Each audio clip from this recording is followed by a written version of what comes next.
पोतता भी बढ़ती रहे, खूब मंगल कामना के साथ। दानान शिठम अभयपमणिनाय पुट्टे। प्रवर जैन धर्म के आचार्य प्रवर है। सरसंघ चालक एक संघ के प्रमुख है। और लक्ष्य की दृष्टि से देखें तो एक दृष्टि से लक्ष्य समान हो सकता है, और वह इस बात के लिए कि दोनों हिंदुत्व की रक्षा के लिए साधना कर रहे हैं। इधर आगम में एक बात आई है, हिंदुईवा, आत्मा का एक पर्यायवाची शब्द बताया या अभिवचन बताए, आत्मा को हिंदू कहा गया है। तो कुल मिलाकर के हिंदू के दो अर्थ हो जाते हैं, इधर आत्मा की रक्षा, इधर हिंदुत्व की रक्षा। तो दोनों का लक्ष्य मानो इस रूप में एक हो जाता है। तो आज पूज्य प्रवर की सन्निधि में सरसंघ चालक पहुंचे हैं, तो मैं कहना चाहूँगा आज के अवसर पर अपने विचार।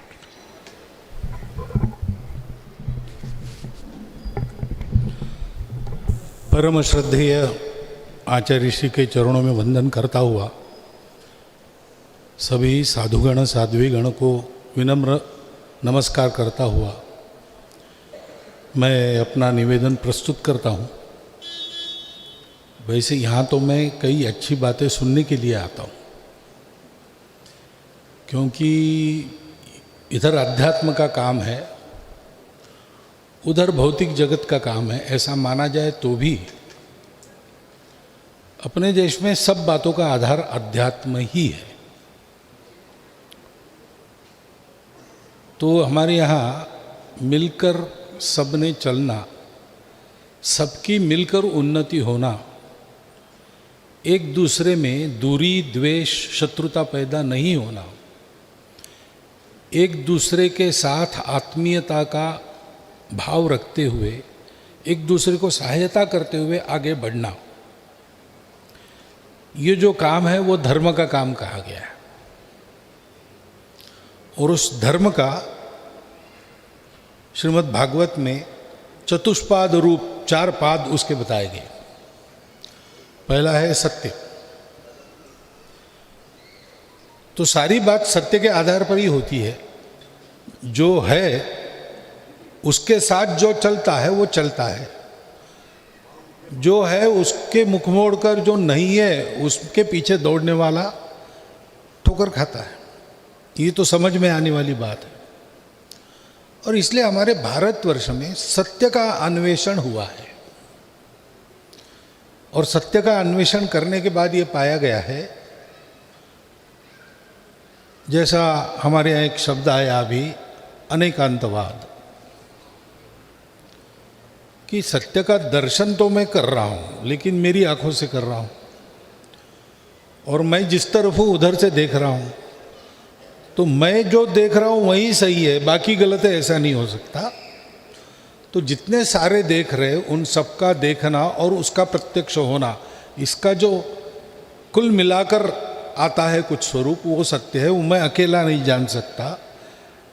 इसलिए इधर सनातन परंपरा में एकम सद्विप्राह बहुधा वदन्ति ऐसा कहा है। लेकिन बात है कि वो पहला चरण है और उसके आधार पर बाकी सब है। अहिंसा भी हमारे यहाँ सभी हमारे भारत के सब पंथ संप्रदायों में ये कहा गया है। क्यों? इसलिए कि सत्य अगर ये है कि हम सब एक दूसरे के शत्रु नहीं है, हमको अगर अपना नाता वर्णन करना है तो हम भाई है एक प्रकार से। कहीं पर माना गया है एक ही है, कहीं पर माना गया है एक दूसरे के है। और इसलिए हमारा रिश्ता शत्रुता का नहीं हो सकता, मित्रता बंधुता का ही हो सकता है। तो मित्रों बंधु में व्यवहार कैसा चाहिए? अहिंसा का ही व्यवहार चाहिए, नहीं तो वो मित्रता रहती ही नहीं। वो निंदक और चापलूस, इनकी बात अलग है। निंदक को तो निंदा ही करनी है, चापलूस को झूठा ही बोलना है। लेकिन जो सही देखता है वो तो यही देखता है कि अगर हम बंधु और मित्र हैं तो उनको अहिंसा से ही रहना है। और इसलिए दूसरा चरण करुणा बताया गया, क्योंकि अहिंसा ये संवेदना से निकलती है। मैं किसी को कष्ट न दूं, क्यों? जो मेरे लिए अच्छा है वही दूसरों के लिए भी अच्छा है। जो मुझे अच्छा नहीं लगता वो दूसरों के साथ नहीं करना, क्योंकि जब मुझे अच्छा नहीं लगता, दुख होता है, तो क्या वेदना है वो संवेदना मैं जानता हूँ, वही उसमें पैदा करना मैं नहीं चाहता हूँ। और इसलिए अहिंसा को ही करुणा कहा गया है भागवत में, और उसके लिए तन मन का पवित्र होना आवश्यक है। ये विचार हो गया, आचार में वैसा होना आवश्यक है, क्योंकि आत्मा में तो सब विचार है, शुद्ध है, प्रबुद्ध है, परंतु शरीर मन बुद्धि विकारों के अधीन होती है, मलिन हो जाती है और आचार को ढक देती है, तो योग्य आचार नहीं होता। तो उसको साफ रखना इसलिए कहा गया शुचिता, और ऐसा सब होने के लिए नित्य प्रयास करना पड़ता है, उसको कहा गया तपस। ये चार बातें धर्म का मूल है। ऐसा कहते हैं कि कलियुग में केवल एक चरण बाकी है, कलि प्रवृत्ति ने बाकी 3 चरण काट दिए। लेकिन कलियुग में भी कलि प्रवृत्ति ने बड़े ही काट दिए होंगे, लेकिन मनुष्य अपने प्रयास से बाकी 3 चरणों को भी पा सकता है। हमारे यहाँ सारे हमारे ज्ञान निधि में, हमारा ज्ञान निधि प्रचंड है। चतुर्वेदाः पुराणानि सर्व उपनिषदस्तथा रामायणम भारतम च गीता सद्दर्शने संतों के उपदेश, जैनागमाः त्रिपिटका गुरु ग्रंथ सतांगिरा। इतना बड़ा ऐश ज्ञान निधि श्रेष्ठ श्रद्धेयो हृदय सर्वदा। अब इतना बड़ा ज्ञान निधि एक जन्म में तो आत्मसात करना बहुत कठिन बात है, परंतु क्योंकि उन सब में अलग अलग प्रकार से, अलग अलग दिशाओं से, अलग अलग वर्णन के द्वारा एक ही बात का वर्णन है, हम कहीं भी जाकर सुन लेते हैं, हमको पूरा मिल जाता है। मैं जो आता हूँ ऐसा सुनने के लिए ही आता हूँ, क्योंकि मुझे भी वहाँ जो काम करना है वो काम तो दूषित वातावरण में करना पड़ता है, उसको साफ करने का काम है। एक तरह से हम सफाई कर्मचारी हैं, तो ड्रेनेज में उतरना पड़ता है, कभी कभी नाली साफ करनी पड़ती है, कभी कभी शुद्ध हवा में भी रहते हैं, परंतु रोज अपनी सफाई तो करनी पड़ती है। तो ये जो सारा उपदेश है, जो श्रवण से ग्रहण किया जा सकता है और आँखों से पढ़ा जा सकता है, उसके मूर्तिमान रूप लोग जहाँ है, तुल्य निंदा स्तुतिर्मौनी संतुष्टो येन केनचित अनिकेत स्थिरमति। मैं आचार्य ऋषि का ही वर्णन कर रहा हूँ, लेकिन ये वर्णन गीता में बताया। तो वहाँ तो पढ़ना भी नहीं पड़ता, सुनना भी नहीं पड़ता, देखने को मिलता है। जो बात अपरिचित है, सुन के कुछ कल्पना आती है, पढ़ के कुछ कल्पना आती है, लेकिन देख ले तो पढ़ने सुनने की भी ज़रूरत नहीं, ऐसा होता है। तो इसलिए तो मैं आता हूँ। लेकिन ये जो मूल बात है अपनी, सत्य अहिंसा शुचिता तपस, उसी का वर्णन हमारे सर्वत्र है। और जैसा आचार्य ऋषि ने कहा कि ये तो विचार है, लेकिन आचार में उसका परिवर्तन होना चाहिए, तो वो संस्कारों का सेतु बनना चाहिए। वो कैसे बनता है वो भी आ ही गया है, मैं मेरे अनुभव से बताता हूँ, वही बात तो वही है। तो ये बात ठीक है कि अच्छा सुनना और अच्छा पढ़ना ये अनिवार्य अंग है उस तपश्चर्या के। आपको जिस दिशा में मन को लगाना है, तो मन को वो दृश्य देना पड़ता है। गलत बातों के दृश्य उपलब्ध है, मन को बताने की भी जरूरत नहीं, उसकी दिशा अधोमुखी है तो भागता है उधर। उसको अगर ठीक से लगाना है रास्ते पर, तो उनसे ज़्यादा शक्तिवान ऐसा वाचन में से अथवा उत्तम वाणी में से, अनुभूत वाणी में से, सरल प्रेममय वाणी में से उपदेश भी उसने सुनना चाहिए। ये भी मनुष्य कर लेता है, लेकिन उसको वैसा होना है, उसकी इच्छा उसमें से उत्पन्न होती है। मनुष्यत्व मिला है सत्संग के कारण, महापुरुष संश्रय के कारण मुमुक्षत्व भी मिल जाता है। जन्म से भी प्राप्त होता है, नहीं तो इस सत्संग से भी प्राप्त होता है। फिर वो एकदम जड़ भौतिकवादी जीवन से ऊपर उठकर आध्यात्मिक जीवन की ओर जाना चाहता है, तो उसको हाथ देकर उस ओर बढ़ाने वाला व्यक्ति चाहिए। गुरु कहिए, कुछ भी कहिए, लेकिन उसको क्या करना है? कुछ गुरु को करना है, कुछ जो मुक्ति चाहता है उसको करना है। तो जिसको ये कराना है, लोगों को ऊपर लाना है, पहले उसको, वो किसी भी स्तर हो, उसको उस स्तर पर जाना पड़ता है, उनके जैसा बनना पड़ता है। अलौकिक होकर भी लोगों में रहना पड़ता है। लोगों के प्रति अलौकिक होकर नहीं, क्योंकि अलौकिक जो चरित्र है, चित्र है, लोग उसकी पूजा करते हैं, उत्सव करते हैं, लेकिन ऐसा करके उसके जैसा बनने की जिम्मेवारी से मुक्त हो जाते हैं। ये लोगों का स्वभाव है, मनुष्य का ये स्वभाव है। वो बहुत अच्छा है, सुंदर है, भव्य है, दिव्य है, लेकिन बहुत दूर है, मेरे बस की बात नहीं वहाँ तक जाना।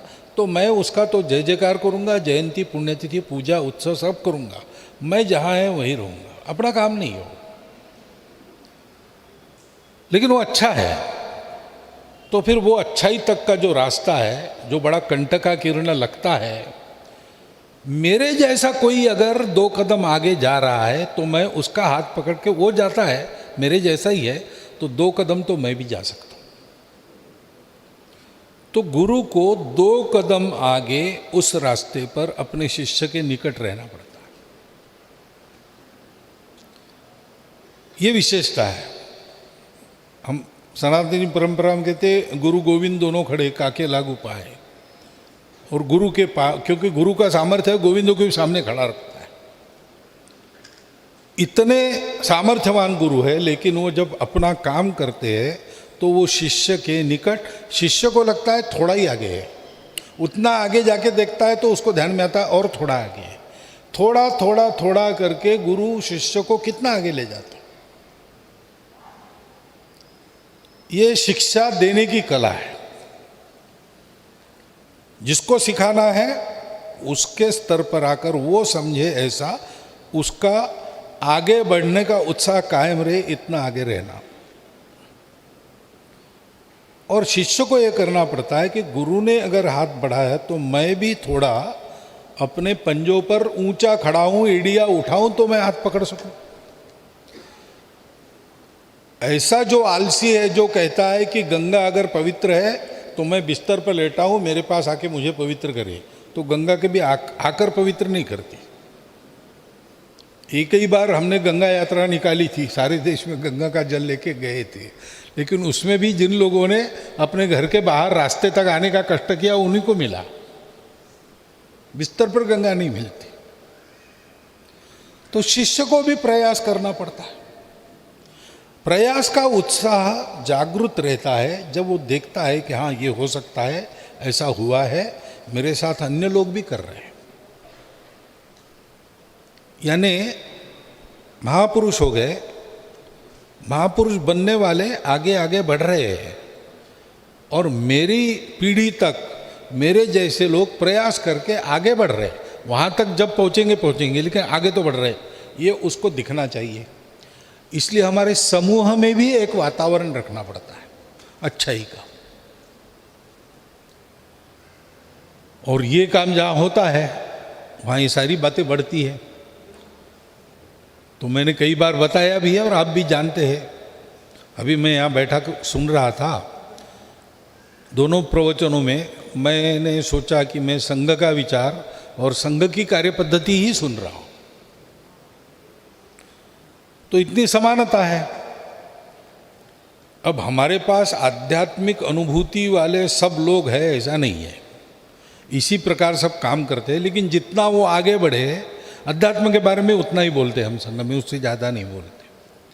हम बाकी सद्गुणों को बताते हैं, जैसे काम क्रोध से दूर रहो, तो आध्यात्मिक बात है ही, और अध्यात्म के बिना वो हो भी नहीं सकता पूरा, लेकिन एक मात्रा तक संयम तो रख ही सकता है आदमी।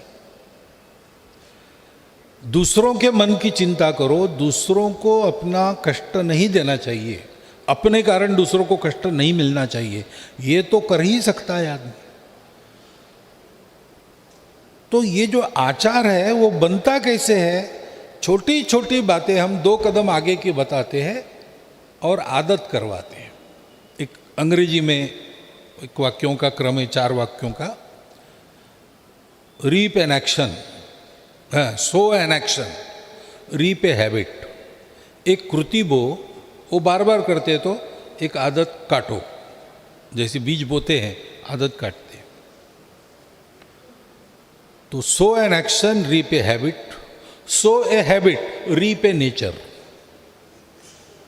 आदत पक्की बन जाती हो तो स्वभाव का अंग बनने लगती है, और जब वो स्वभाव में आ जाती है तो sow a nature, reap a character, वो अपना शील बन जाती है।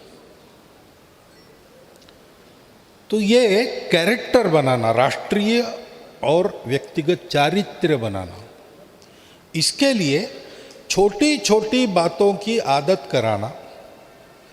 आदत करने का काम कष्टकर है, तो आनंद का वातावरण रखना, सरल कार्यक्रमों के द्वारा आनंद कराना, उसकी आदत कराना, आत्मीयता का वातावरण रखना, तो आदमी उस पथ पर जाने अनजाने बढ़ते रहता है। और जब समझने की उसकी पात्रता आती है, तब वो जानता है कि मैंने जो किया है वो क्या है और आगे जो करना है वो क्या है। ऐसा ये काम अपना चलता है। और उसके लिए और एक बात आवश्यक है, बीज बो, ऐसे ही कहावत है ना, सो ए हैबिट। तो बोने के लिए बीज चाहिए। पहली बात, बीज है तो वृक्ष मिलेगा, बीज ही नहीं है तो वृक्ष नहीं मिलेगा। लेकिन केवल बीज होके नहीं चलता, जमीन चाहिए, और जमीन तैयार चाहिए। फेंक दिया बीज जमीन पर तो बहुत कम जमीन ही पहले से इतनी तैयार है कि जहाँ बीज पड़ा तो अंकुरित होता है। बिहार में अपने टाल क्षेत्र है, गंगा के दहाने में प्रतिवर्ष बाढ़ आती, गंगा सारा वो अपनी मिट्टी लेके वहाँ आ जाती, 4 महीने रहती, चली जाती। जाने के बाद गंगा के वो मिट्टी वहाँ रह जाती। उसमें अगर चना आपने फेंक दिया तो फिर आपको काटने के लिए ही जाना है, इतनी उपजाऊ। लेकिन ऐसा कम रहता है। मनुष्यों में भी जो जन्मतः पूर्व कर्मों के कारण तैयार होके आए हैं, इसलिए कुछ छोटी बात बन जाती है जिससे एकदम वो बीज उनमें पनपता है, क्योंकि वो पहले से तैयार है। सामान्य तो समाज की अवस्था ऊसर जमीन जैसे रहती है, उसको तैयार करना पड़ता है। और ये तैयार करने का काम अपनी आत्मीय निकटता करती है, क्योंकि सब में आत्मा है, सब एक ही है अथवा एक दूसरे के है। तो हम सबको देखते हैं तो अपनत्व की दृष्टि से, कुछ उनके बारे में करते हैं तो उनके कल्याण की दृष्टि से, कुछ उनको सुनाते हैं तो उनका हित हो ऐसा ही सुनाते हैं। ऐसा जब व्यवहार रहता है तो मनुष्य उस आदमी का कहा हुआ करने की प्रवृत्ति, माता का सुना उस बालक ने, माता कोई बड़ी तत्वज्ञ रही होगी वगैरह ऐसा नहीं, लेकिन माता की जो ममता है तो पुत्र सदा उसका अंकित रहता है। और इसलिए माता ने कहा झूठ बोलना पाप है, इसका मतलब झूठ बोलना पाप है। कोई सबूत की आवश्यकता नहीं, तर्क की आवश्यकता नहीं, किस ग्रंथ में हो बताओ, कोई जरूर नहीं। हमारी माँ ने कहा है, अपने आदमी ने कहा है। आप्त वचन प्रमाण, ऐसा एक प्रमाण का प्रकार भी है। जब मनुष्य की क्षमता नहीं थी प्रत्यक्ष देखने की, या तर्क से अनुमान तक आने की, या देखने वाले बातों से अनुमान लगाने की, तो आखिरी बताया आप्त वचन। जो अपना है उसका कोई अपना स्वार्थ नहीं है, उसका वचन प्रमाण है। इसलिए संत वचनों पर शंका करने का कारण नहीं होता, क्योंकि संतों को कुछ नहीं चाहिए, अनिकेत है, वो स्थिरमति है, उनको निंदा स्तुति से कोई फर्क नहीं पड़ता, और उनको संतुष्ट करने के लिए कुछ नहीं करना, छोटी सी बात संतुष्ट हो जाते। उनका अपना कोई स्वार्थ नहीं रहता, सबके प्रति प्रेम रहता है। वो अगर कहते हैं तो वो सही होगा, नहीं तो वो हमको नहीं कहते। ऐसा संबंध बन जाता है तो जमीन तैयार होती है। वहाँ फिर आप बोलकर अपनी कृति को उदाहरण स्वरूप उसके सामने रखकर अथवा श्रवण के द्वारा कुछ बीज डाल देते हैं तो वो जरूर अंकुरित होता है और बड़ा होता है। ये जो मनुष्यों को संस्कार देने का शास्त्र आज करने की बहुत ज़रूरत है। महाराज जी ने बिल्कुल ठीक कहा। सर्वत्र दुनिया में पहली समस्या कौन सी है? संस्कार लोप है। बाहर के बहुत है, मैंने बाहर की बातों का उल्लेख किया जाए तो लंबी सूची है, लेकिन मैं कहूँ कि भद्दी आदतें डालने वाले वीडियोस से लेकर तो तालिबान तक सभी संकट है, सबको है, सभी चिंतित है। लेकिन अगर मैं इतना पक्का हूं कि मेरा कुछ नहीं बिगाड़ सकते तो मुझे चिंता करने की आवश्यकता नहीं। डरना इसलिए पड़ता है कि हम मजबूत नहीं है, इसलिए हम इस दृष्टि से सबल बन जाए। इसका मतलब है प्रत्येक घर में ये संस्कार हो, और वो हम अभी से शुरू कर सकते हैं। यहाँ जो गृहस्थ बैठे हैं अभी से शुरू कर सकते। क्या करना है? अपने घर में सदाचार का वातावरण रखना है। घर के बड़े लोगों का उदाहरण चाहिए, उनके उदाहरण गलत नहीं होने चाहिए। बच्चों को जो है वैसा है ऐसा बताना चाहिए, जो सही है वो बताना चाहिए, जो सही है वो करना चाहिए, और प्रेम से उनको समझाना चाहिए। अच्छा पढ़ना, अच्छा सुनना, अच्छा चिंतन करना, इसमें उनको लगाना चाहिए। सप्ताह में एक बार अगर अपने घर में सबके साथ हम बैठे, श्रद्धानुसार भजन भोजन किया और एक 2-3 घंटा चर्चा की और इन बातों की चर्चा की, तो घर के बच्चों में भी वो सत्प्रवृत्ति आ जाएगी। बाहर कितना भी बिगाड़ने वाला वातावरण रहे वो उसके अधीन नहीं होंगे। बच्चे की प्रवृत्ति 3 साल तक तैयार हो जाती है, आयु के 6 साल तक पक्की हो जाती है, और आगे 12वें साल तक वो अपने माता पिता के कहे पर श्रद्धा रखकर निश्चित रूप से चलता है। उन 12 वर्षों में उसकी तैयारी ठीक करो। बाद में जिसको अंग्रेजी में टीन एज कहते हो और तारुण्य में उसका अधपतन नहीं होगा, क्योंकि उसमें विवेक रहेगा। ये दिखता बहुत अच्छा है, आकर्षक भी है, लेकिन अच्छा नहीं है। वो दिखता उतना अच्छा नहीं होगा, रूखा सूखा होगा, लेकिन यही मेरे लिए हितकर है। यत्तदग्रे विषमिव परिणामे सुखोपमम तत्सुखम सात्विकम प्रोक्तम।